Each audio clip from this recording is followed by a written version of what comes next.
কোন বান্দা যখন আল্লাহর জিকির করতে থাকে, আল্লাহরে ডাকতে থাকে, তখন আল্লাহ বারবার বলে কিছু চাইবা, বলো কিছু চাইবা। তো ওই বান্দা যখন আর চায় না, কিন্তু আল্লাহরে ডাকা বন্ধ করে না, তো হাদিসের মধ্যে আছে আল্লাহ তাআলা তখন বলে, আচ্ছা বান্দা তুমি আমারে ডাকতে থাকো, আমি তোমার প্রয়োজন পূরণ করতে থাকি।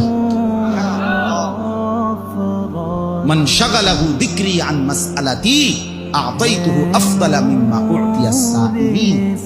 এজন্য আল্লাহ তাআলা বলেন 24 ঘন্টা আল্লাহর চাওয়া আমাদের কাছে, আমরা যেন আল্লাহকে স্মরণ করি। আজ আমরা আল্লাহকে ভুলে যাচ্ছি প্রতিদিন জীবন চলার পথে, সকাল থেকে রাত 10টা পর্যন্ত। আহা, ইনসাফের সাথে দেখেন কয়বার আল্লাহর নাম।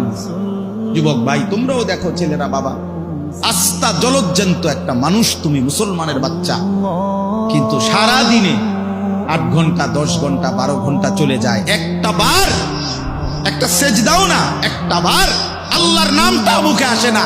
আরে জালেম, তোর চাইতে নিকৃষ্ট বেঈমান, তোর চাইতে নিকৃষ্ট নাফরমান আল্লাহর জমিনে কুত্তাও হয় না। কুত্তা এত খারাপ না বেটা, কুত্তাও এত খারাপ না।